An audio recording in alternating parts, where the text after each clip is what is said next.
thrilling. Yeah, this is going to be an exciting match, that's for sure, Parker. One of the more anticipated of the stage. Also, more fun hot and cold statistics. He was the number one highest rated player in the last stage of this season. And in the first stage of this season, he was the second highest rated player, only falling to Grixer. So just more fuel for that voting fire. The bans coming out here, it's the first two of Flores and Thermite. Thermite is not exactly an common ban. Kind of like it, though. I mean, he opens the biggest holes, so... I heard that it was a really big hole coming right up. Yeah, he does deliver extremely large holes. There's so much I could say. Yeah. Yeah, no, but we have two other bands. Wamai and Valkyrie, the last two. They'll be the defenders taken away. And nothing surprising at all there. We're used to seeing the Valkyrie ban. You got to limit the information from your opponents. The Wamai ban is just to open up the potential for grenades, stuns, and such. So Flores makes sense on Oregon because of elbow hold. If you ever want to do it, you need to get rid of Flores. And just shields in general. Thermite, a little bit weird, but also I get it. There's a lot of hard structure on this map. Wamai, you want to throw nades more. Valkyrie's OP. Done. You see the did you see like the I'm forgetting the name of it, but the operator matrix that they came out with today showing like the defenders and attackers and like who's stronger and not, and Valkyrie's pick rate is like starting to climb. Yeah, the wind deltas or that's it. Wind delta, thank you. Yeah. I did see it, and yeah, I think Valkyrie is in overpicked too strong. She's right next to Mozzie, if I'm not mistaken. I meant that just her ban rate was very high. Yeah, as I recall. She gets banned quite a lot. I mean, if we're looking at specifically also in pro play, like if we want to focus in on like on what's going on in pro play, then she does get banned quite a lot. She's the most banned defender in this stage. It's 75% ban rate. People just don't want to let her get played. Well, very first bomb site that we're going to see played, Michael, is the bottom floor. They're going to go to laundry and supply room. And it looks like DZ's defensive setup is going to involve that main floor quite a lot. We are expecting teams to do this, so not much of a surprise one bit. You want to be able to hold off site and make the attackers waste time. Meeting, attic, wherever you want to go. But Fultz is very quickly taking up some ground here. 30 seconds and he's already at the top of White Stairs. That's a very common spot, and one that is well known by a certain player of this lobby. Yeah, a player on the other team. Those who know. Dear God, if that had flown over your head, I was just going to quit on the spot. Speaking of that player, Canadian down below with a nitro cell in hand as he gets disoriented, but for a moment, as a breach charge goes off overhead. He's still got a nitro cell waiting for the call. Oh, he completely botches it. Guess you're going to need to stream a bit more T-Hunt there, Troy, oh boy, oh. And you're down for the count, hot and cold, with two big kills, one of which is an entry. So if you haven't voted yet, go vote for hot and cold because you'll technically be right. I wonder if anybody will make it in time. Hot and cold doing his usual hot and hot things. And 2 entries for SSG to start this round off. Should give them the round in the bag. But we've seen teams throw in this position before. Hyper trying to get a pick back. He actually probably could have killed Rampy there as he peeked with the nade out. But a third kill for Hodden as Rampy forces Hyper into Hodden's waiting arms. Goodness gracious. Didn't he drop over 20 kills in his last match? And here he is, ready to do it yet again against his former team. No wonder. Oh, boy. There's another player who used to be on DG in this lobby as well. It's Skies, but we haven't said his name just yet. Fultz will deny an ace to hot and cold. 4 kills is the best that he can have on the board as Eclipse from long range will try to outduel the players from Spacestation, making up space inside a freezer. But a 4K for hot and cold. All right. He just walks right in and takes charge. Look at that. 4 kills to start the round, and he is back on his bull, Michael. He can't keep getting away with it, Parker. I have to say it every single match because he keeps getting away with it. I mentioned it earlier. Houghton, stage 1 of this season, second highest rated player behind Grixer. Stage 2, highest rated player. This stage so far, highest rated player. When is he gonna get shut down? And it's gotta happen. Obviously, at some point, it's gonna happen. Houghton's gonna fall off the horse. When is it? Because it doesn't seem to be starting, at least not right now. Attackers need to locate and defuse bombs. Honestly, no idea. He walks in along with Fultz. They completely rip map control away from DarkZero upstairs. It was just drone and recon work. There was no real utility that needed to be expended. Hot and Cold did that as a Maverick. It's not like he was a Sledge or a Buck or a Zofia or a Yana or anything like that can use your utility maybe somewhat selfishly. No. He just walks right in and the killing begins. And I don't even think there was a ton of utility used outside of maybe that breach that went down by the Zofia. Hot and Cold just had a good read on security, a good read through meeting, and Canadian had nowhere to go. And you just continue to trudge forward. Once you've done that, you've completely defanged the roam. Your focus is then on getting hatch control. And the usual one is that pill hatch control to E-box, and then looking into potentially the freezer hatch as well. Well done by Spacestation. That was an absolute clinic. Yep, and obviously there's a lot of teamwork that factored into Houghton getting that 4K. Rampy doing a great job at pushing players to Houghton, as well as just his teammates droning him in. Quick and fast here from SSG as Fultz has found his way to security, or at least the doorway, and he'll get hyper and push into security full with his teammate Rampy alongside. This kitchen defense is now completely wide open. Sight control firmly in Space Station's hands, and Fultz is going for the green cut, but there's NJR with the SMG-11, and down goes Rampy. Canadian will martyrdom himself as he takes out himself and an enemy with that C4. The nade answer, though, from Hot and Cold as he picks up kill number 5, and he's covering for that plant at the diffuser by the green hall. Skies will get it down. Good team play from him, and Bosco locks out Canadian. It's going to be Eclipse alone against 3 players of SSG in this post plant. It's not going to be easy for him to pick these players apart. He has to isolate the 1v1s, and they've got the drone info on him. Oh, no! He's been spotted out. Here comes the nade to delay him. That's the last run from Houghton as Eclipse peeks into the hallway. He'll get more drones, but that's about it. 20 seconds left, and here comes the shotgun. There's another kill for Houghton. And wow, what a fast round from Space Station. Well, Canadian had some difficulties with the nitro cell in that very first round, and yeah, I have to correct the myself. second round as well, but at least the first time it didn't kill anybody. I thought I thought he killed himself. He actually killed a teammate. Whoops. I mean, to be fair, he did get a kill with it as well. He did kill an enemy. He killed one of Space Station's players. I can't remember who it was. I think it was Rampy, if memory serves correct, but one of the players from SSG went down to that nitro cell, then he was traded off, and he blew up Panbazoo. So what an absurd round that was. Realistically, Space Station just wanted to go in, just wanted to have some fun, and I can imagine after the first 30 seconds of that round, 40 seconds, and just seeing Lycan laughing behind the team, had we had a Lycan cam on, that's probably what we would have witnessed. DZ, that is a debilitating start for them on both of these rounds. Round number 1 was a little bit more acceptable by DZ standards, but the second just did not work out. They were still in the middle of setup. They were too far off site. There was only 1 player in the bomb site at the very beginning, and Space Station read into that. They droned it. Maybe they saw something in a scrim, maybe they saw something in another matchup, and they decided, hey, let's just rush right in. This is very commonplace on a team that does tend to be quite setup heavy. And DZ is extremely thorough. If there's stuff they want to do, they're going to take their time to do it. Even if it's not the fastest path, if it's the best path, then by all means. Unfortunately for them, they got countered very effectively, and it is a terrifying sight to see Fultz and Rampy sprinting in at full speed into the bomb site. Yeah, you know, something that you talked about, Parker, and I just want to reiterate, Hot and Cold and Skies both have been on DarkZero before. And sometimes when you find yourself in a position like that, you're honestly, when you're playing against your old teammates, it can either be debilitating or very enabling. I remember, for example, back in my day, when I played against Team Mythic, when I was on Orbit, I always just absolutely clobbered them because I remembered how they played. I remembered the positions they'd make, how long it takes them to do their prep.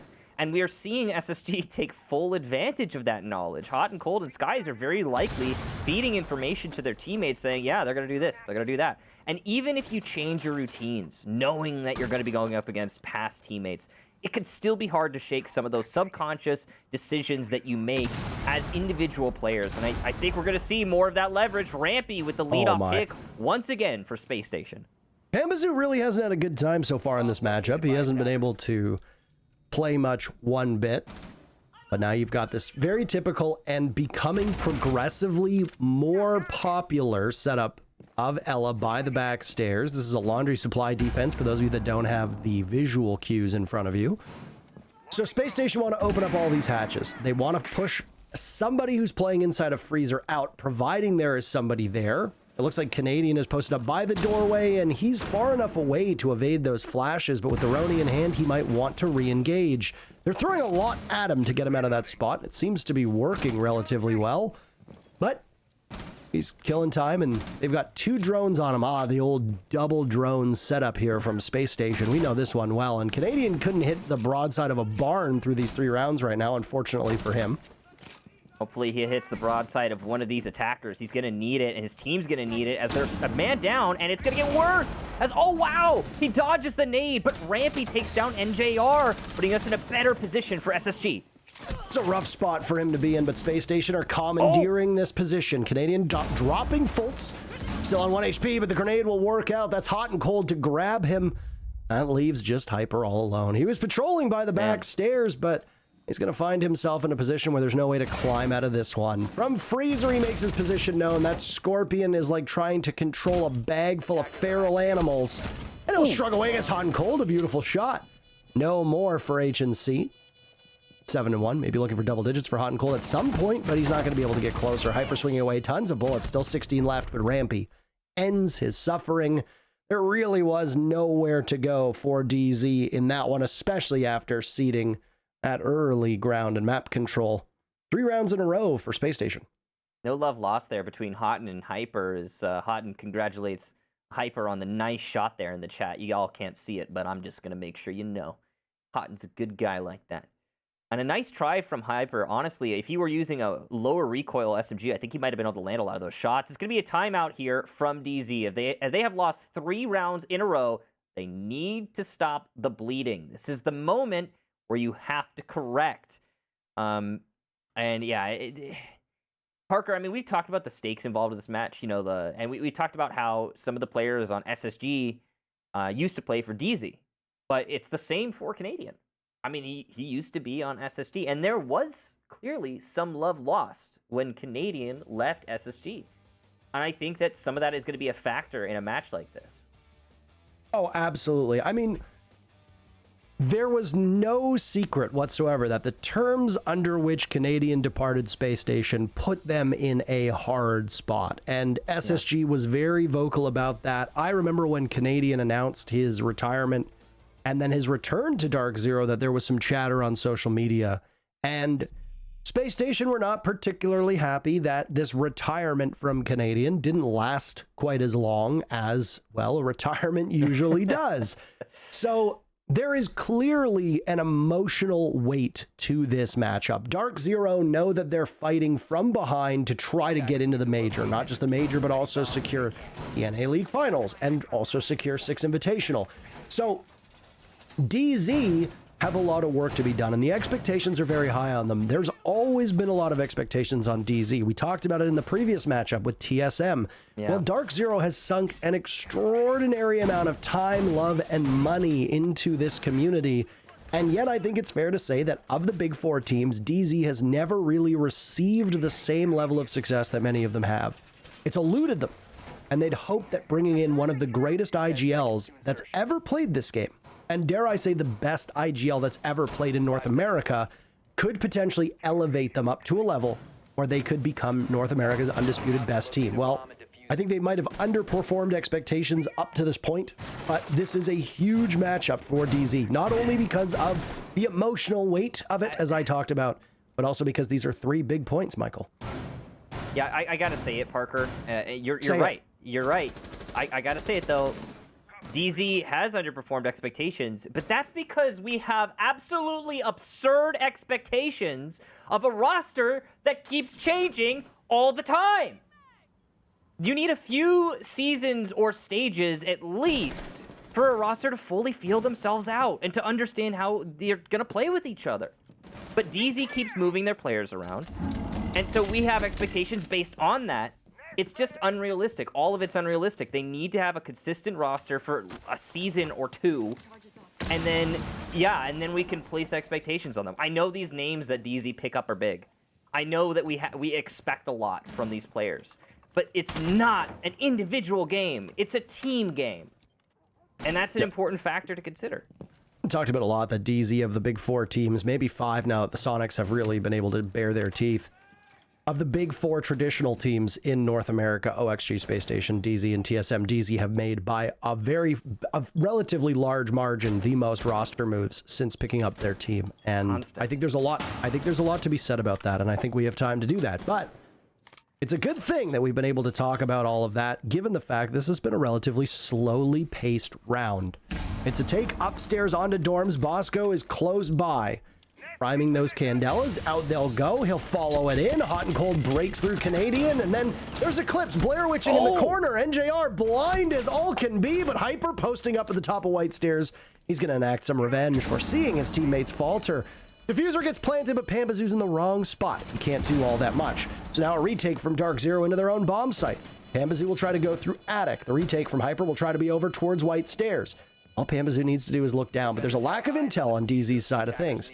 Prone, you can see Hot and Cold watching, waiting. Did he break his double digits? Well, he's one away. Down goes Pampazoo. Hyper's on a tiny portion of HP. Kill number 10 for Hot and Cold. Is it in the cards? Not yet. The sidearm from Skies, as he's a former DarkZero member as well. Well, he's going to get the last kill on that one after planting the diffuser, and it's 4-0 for Spacestation. Wow, Spacestation able to put up phantom pressure in that round. They had players inside of Pit. They had players on the breach. They had players downstairs. They had SSGs everywhere. They're attacking everything. And at the same time, they're leaving some of the default angles wide open. But DZ can't push into that because they have to operate with the expectation that things like Trophy, for example, are going to be held. And just because SSG's not holding it doesn't mean that DZ knows that. Attackers need to locate The most crucial thing, though, of course, that pin control or Attic. Either way, the fact that DarkZero had little to no control by Pit/Attic is worrying, to say the least. And because of that, and the lack of reinforcement between Pit and dorms, it was an easy play for the Ying to make in that last round. So well done to SSG, fully exploiting the opportunities that DZ are presenting here.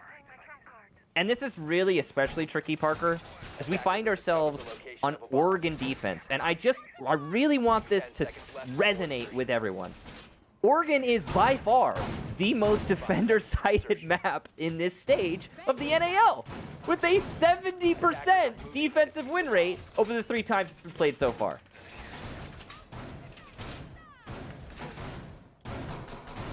It's crazy to think about those stats and how much they change, right? I mean, Oregon has been so defender-sided since it entered, but they don't really have the distinction of those attacker-sided maps the same way. There was a period of time where Oregon was starting to become more attacker-favored. Not attacker-favored outright, but at least friendlier. Same with Cafe. There was a period of time where Cafe was doing quite well for the attackers. Yeah. But now we're back to the same old, same old. And we talked about possible changes to some of the operators that are upcoming. Yeah. And if they'll really affect anything. Well, my in particular will be getting quite a large buff. That might hamper the attackers. But on speculation for another time, because it's 4-0 for SSG. DarkZero have already used their timeout, for those of you that haven't been keeping track at home.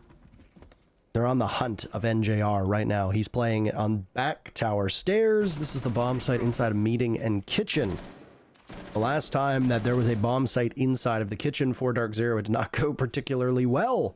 There's a huge play by all involved, Hot and Cold in particular. Canadians misplay. The diffuser gets planted by Skies. But DZ's defense is quite formidable at the moment when it comes to this back tower. That's exactly where SSG knows they need to go. And NJR is blinded, but there's nobody to take advantage of this. I don't know if they got any intel on him playing in this spot. Hot and Cold sees him. There you go. But it's a shotgun blast away as he gets finished off by Fultz. Not credited for Hot and Cold. Hyper picks up 2 big kills. Pambazoo's also dead. This one's going to be over in a hurry, Michael. Half the server now cleared out. Hyper finished off by a grenade. Canadian tries to fire back. Lots of damage being done, but he's the only one alive. A grenade sails out. Not enough damage. 50 HP for Canadian to clutch this. Diffuser getting planted by Bosco. Rampy watching. Canadian will need to retake. A successful plant for Space Station. Yet again, they've been excellent so far on these objectives. Canadian's re-entry will be heralded by a C4, but it's a fake. He doesn't want to go that way, so instead he'll wrap around. But there's still drones to be had for Space Station, and he might have just given himself away. All the while that this is happening, the 20 seconds that it's burned, Space Station have fallen as far off the site as possible, and Rampy is waiting for him. That's an adversary if I've ever seen one. SSG are just crushing DarkZero. It is 5-0. Wow, what a round there, Parker. So, first of all, I have to say, I really like the setup from DarkZero, except for the part where they're not covering default pushes. But the actual, construction of the site was pretty good. It's very clever. I like what they did on stage, where they left one of the walls open. They had that positioning inside a big tower with the shield. That's really cool. I think it could have been better supported, but I think it was really cool. It's a nice idea. There's a lot to be fleshed out there. Awesome stuff. Hyper trying his best to hold it down for his team from meeting. They put Hyper in the best possible position for him as a player. Give him a 1.5, give him the storm, put him in meeting where he can challenge multiple angles at the same time. And that's essential because Hyper is the only one on his team not trying to open a bakery right now. You've got 3 breadsticks and a donut on DZ, and it's causing problems in this first half. Me, oh my. Down to laundry we go. Nothing has worked so far for DarkZero. It was almost as if Jesse Chick actually knows what he's talking about, Michael. Yeah, I think he's pretty well researched, Parker. If there's a team that takes umbrage with him the most, I would go so far as to say it's Space Station. So the fact that Jesse is capable of reading them like a book, curious. It's almost like as if he knows. Yeah. Did he read the script, Parker? You're not supposed to do that. You're not allowed to do that, Michael. Yeah, that's against the rules. We're going to have terse words with Jesse after this one. We called in the principal's office. That word that only works with him. So, basement defense here for DarkZero. On a map with... hang on a second. We're gonna curb that. SSG about to go for a hard rush through laundry with 4 players. Here it comes, and Eclipse is not ready. And JR is up next. He is ready with the shotgun. Down goes Hot and Cold. Will he get Bosco as the wide swing comes out? The answer is no. The diffuser, though, stopped before it can be planted, and it's ending out in a 2 versus 2 as Hyper and Canadian retake from the same position. Down goes Canadian, though, leaving just Hyper, the only player with a serious amount of kills on his team. If anyone's going to clutch it for DZ, it's going to be him. He's just been spotted by the drone. Great work to destroy it while his cloak was still up, and he can throw back up again, but here comes drone number 2. Oh no, the information is just so abundant for SSG since they have so much time and so many resources left on these last 2 players. Hyper going for the retake. He sees the head, but can't land the shot as Fultz stands up and sideswipes him. Beautiful job there. SSG will take the first half 6-0. Well, he got lucky the last time he did that on Hot and Cold. If you recall, Hyper playing on Ella with a beautiful shot leaning through, but it doesn't work a second time. Fultz is prepared for it. And you can tell from the looks on the faces of Space Station that they are, well, they're very happy with this one. DZ are watching their hopes and dreams of a strong finish here in the NAL evaporate in front of their very eyes. And, well, I mean, you got to give some credit to TSM for what they were able to do earlier on, because if TSM had a loss, this would have been a perfect opportunity for DZ. I don't suspect you can say it's pressure for DarkZero, Michael, but there is very clearly something wrong with them today. This is just an extremely good map for Space Station, but then the question needs to be raised. Everybody who watches the North American League is aware of how formidable Space Station can be on Oregon. So then the question that I want to ask is, why take them here? What did DarkZero know, or what did DarkZero think they knew that ultimately so far has proven to be wrong? Because unless we just witnessed an Oregon that is so attacker-sided that the defenders will lose every single round, Michael. Yeah. This is over for DarkZero. They can win a couple rounds on attack, but ultimately, unless they go perfect, giving us 12 rounds in a row for the attackers, this is over. DZ loses out. And the likelihood of DZ going up 6-0 is just unfathomably small. So here's my theory, Parker. I'm going to try to get out as quick as possible. My theory is that Canadian thought to himself, all right, I know what they do on Oregon. I know, oh, hang on a second, NJR playing with fire there. There's a hard roam inside of the big tower, and nobody's droned that out yet. Canadian thought to himself, all right, I know what they do on Oregon. I know how I can counter it. One thing I got to say that supports that is that SSG on attack have been very unpredictable and going for very wild plays. And that they're not their typical SSG plays. So they are playing out of the ordinary. First kill here is actually an exchange. Rampy, NJR, and Fultz are engaged, and it's going to be just Rampy who walks away from that one alive.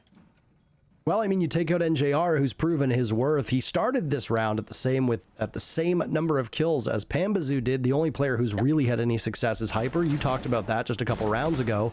Mm-hmm.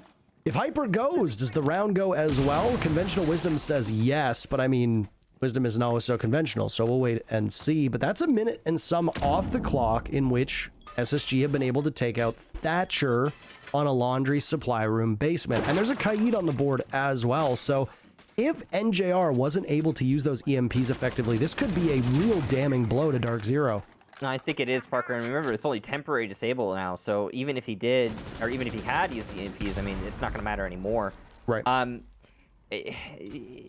think at this point, SSG's pretty shoot in for this one. I'll finish my thought on the thought process of, or potential thought process of DZ later, because there's still some things to explore there. It might be after the match in just a few seconds. We'll find out. It depends on how explosive DarkZero can be with this execution into sight. With an even man count, it doesn't look very good for DZ. No, it doesn't look good for DZ. I will take that trade if I'm Spacestation. I'll take that trade 9 times out of 10. Yeah. So, I mean, not that DarkZero isn't capable of making a pivot, but so far in this matchup, this doesn't look like DZ at all. Spacestation have been absolutely unstoppable. And see if DarkZero's managed to find the secret sauce. They're inside a freezer, but you don't want to get cold feet. You'll have to actually push into the bomb site, and right now there's hesitation on their part. Damage being done to Hot and Cold. Looked like that might have been a toxic canister from Bosco as the culprit, as there's no blanketing left. Nice kill onto Rampy, but Eclipse goes down. Pambazoo just continues. Canadian traded out. Hyper's down, and it's Pambazoo in a 1v2. Bosco had an opportunity, but he's going to take safety behind the wall with a shotgun out, but he misses out on it. So Hot and Cold with 10 seconds left will need to be the hero. He retakes from above. Pambazoo is there. Grabs the diffuser, and he'll be vulnerable now.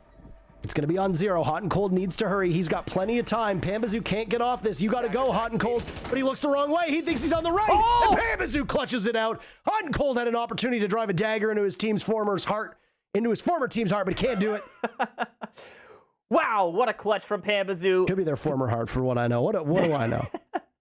Yeah, a lot about hearts. Are you a heart surgeon, Parker?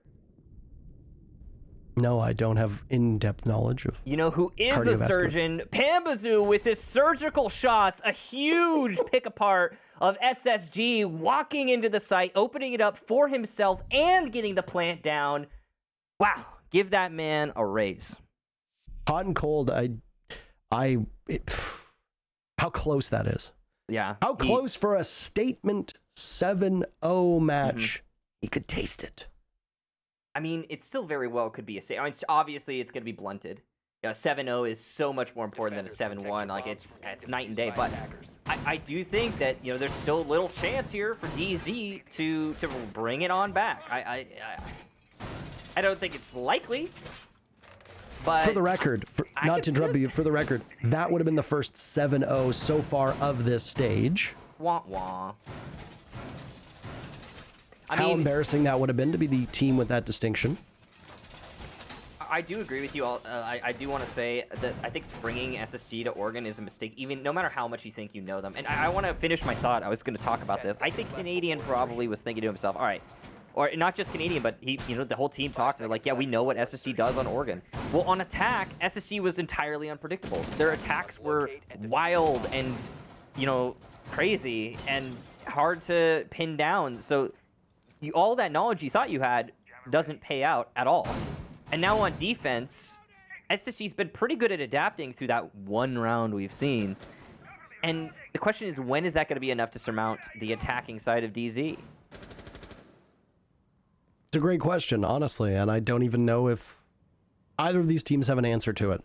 For DarkZero at this point, you are still semi in free fall. You took a timeout 4 rounds ago. It didn't really work out, and I don't know if you can really credit any success that comes on attack from that timeout either. That's going to come through the IGLing of Canadian, and let's face it, even if he's taken a small step back from the fact that he hasn't been an active competitor for as long as he is, he's still very much an IGL that you want on your team, and he will make almost every single team in this league better by joining them. So DarkZero can rely on him and hope that his knowledge and experience is enough to guide them forward, but this is a hell of a hole to climb out of, and I don't know if his ladder is anywhere near tall enough. Definitely going to be a difficult climb, Parker. We'll see if they can do it. DZ as a whole, not just Canadian. SSG find themselves up in HP this round as Rampy is playing in they found themselves down in HP this round. As Rampy's playing in T3, and it's a very dangerous position to be in, easily punished. He hasn't been killed though, and the fact that DZ knows he's up there and have opted to not try and pinch him and instead change their attack in its entirety by just avoiding tower. They were going to open tower with Maverick in all likelihood. Does actually speak to SSG's proficiency in roaming T3, and that's a big win for their roamers. Absolutely it is.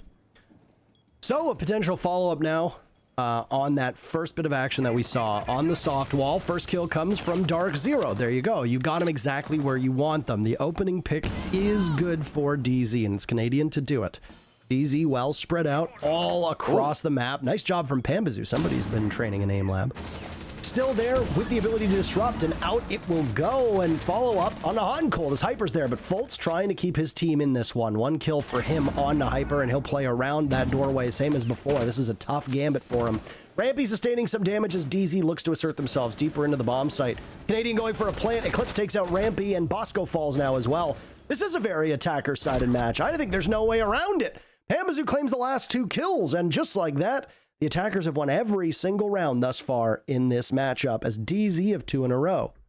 When does the other shoe fall, though, Parker? That's 2 in a row for DZ, and okay, good smiles on their faces. That's huge. The mental game in Siege is massive. Confidence is essential. Pambazoo has built his foundation for this match. Over 2 excellent rounds from him as an individual. He has been the entry that DZ sorely needs. But it's still, that's a long marathon. It's tricky. You're right, Parker. Attacker-sided. We're seeing that clear as day. The Thatcher hasn't been a major factor, by the way. I just want to get that out of the way. Thatcher wasn't banned. Normally, you'd see that be a major consideration. Honestly, he hasn't been that relevant in the outcome of these rounds, not so far. Mostly, it's just been the way the attackers are entering, whether they be SSG or DarkZero is irrelevant at this point. They're, going completely undaunted into the site, injecting themselves into the opportunities that are presented, the angles and lanes not being held by the defenders, and winning.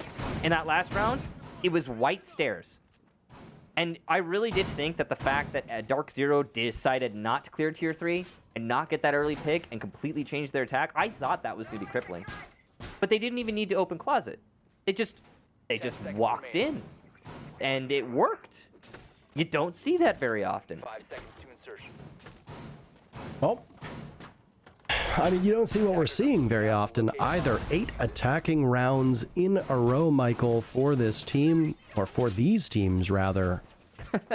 And I feel like this team, because I feel like almost everybody in the lobby has been on... They played with each other a lot, yeah. The same team, yeah. A lot of overlap here. And a key point on the storyline is Canadian obviously going over to DarkZero, being such a big member of Spacestation, and then having Skies and Hot and Cold both playing on DarkZero at one point. So, hey, there you have it. Speaking of Hot and Cold, he hasn't. Most of SSG has been pretty quiet here on defense. We've only seen the 2 rounds from him. But my question is, when the moment comes that Houghton picks up a 3K, is that going to completely stop DZ? Because it wasn't enough for DZ when they were on defense, when Hyper was getting 3Ks here and there. And I don't know, is it going to be enough for SSG to lock this out? Here's the early engagement, and no 3K this round. Down he goes to Hyper as the leadoff pick continues for those attackers. Love to take a look at our community poll results thus far because, well, the numbers are quite clear. If you voted for Eclipse, you are the mayor of Wrongville. Hot and Cold is eating up when it comes to these entries, and, well, the people decided. They gave Hot and Cold an 80% chance to 20% for Eclipse. That is a pretty big difference between those numbers. Yeah, but stark contrast to polls that we have that tend to be a little bit closer. Yeah, raise your hand if you are shocked by that result. I mean, I can't say that I am, Parker. Houghton's been too consistent. I mean, he's the first one dead in this round, but it's almost like because of his consistency and his performance already through the match, you almost want to dismiss it as, oh, it's whatever. No, but he did cost his team here, and SSG's going to have to work back from being down 1 player early on. Well, the attacker's very firmly in the driver's seat. For DarkZero fans, rejoice. A laundry supply defense yet again, and SSG losing Hot and Cold early on. Not great. They're just going to hunker down and bunker up, essentially. Hyper has been the man so far for DarkZero, but don't count out Pambazoo. That huge clutch will be a motivator, and it might have even broken the spirits of SSG, but we'll wait and see. 35 seconds remain with the match still on the line. DarkZero will be in this precarious position for good unless overtime happens. They best hope that Fultz doesn't find an opening. Still lined up. Do they know that he's in this spot? He does some serious damage. A follow-up. 3 kills for Spacestation. They commandeer it, and Canadian will have to clutch. A 1v4 becomes a 1v3, but the smoke is about to clear, and Skies has it at close range. DZ's 2 rounds in a row are good, but not good enough. SSG survive a scare and manage to blunt DarkZero's momentum at the right moment. And with that victory, Spacestation leaps up to the top of the North American League, uncontested as the #1 team. Wow. What a win from SSG. You talked about it being a statement, Parker, and it certainly was. 7-2? Yeah, not as impressive as a 7-0, but it's still a big win. And I don't really think you could say with confidence that that was a close match. It wasn't. Spacestation was by far and away the superior team in this matchup, and it's clear as day. And whatever the factor is that most contributed to that is irrelevant. It could be down to the coordination from SSG. I believe it to be superior. I think that they were more in sync with each other. When making a push, especially on attack, Spacestation did not hesitate. They were confident, if I die, my teammate will have my back. We will still win this round. And that confidence goes a long way to your individual contribution to the whole. And I think we saw that from everyone in Spacestation. It's great to see that kind of performance. And we just didn't get the same kind of tenacity from DarkZero. I really wish that it had been a best of 3 as well. I firmly believe that match would have tightened up over the course of 2 more maps, especially when you've got Oregon, SSG's best map, as the leadoff between them. So God, I gotta say, Spacestation look mighty scary. They had an opportunity for a 7-0. It slips through their fingers, but they still managed to catch themselves before they fall too far, and it's a 7-2 victory over a team that for so long has been a peer to them. DarkZero have long inhabited that top spot, or one of the top spots in North America. They're faltering right now. They and TSM look more vulnerable than either of these 2 squads ever have. TSM had a good day today. DarkZero have got some work to be done. Bad news for DarkZero. You've let that gap between you and TSM grow. You still have 1 more game than TSM, so you can still close it up. But the likelihood of TSM making it to the major now has gone up sharply with their loss to Spacestation. Yeah, this is a very significant win here for SSG, and a even more significant loss for DZ. But that's it for Parker and I. We'll go ahead and toss it to a break before we get to the analyst desk.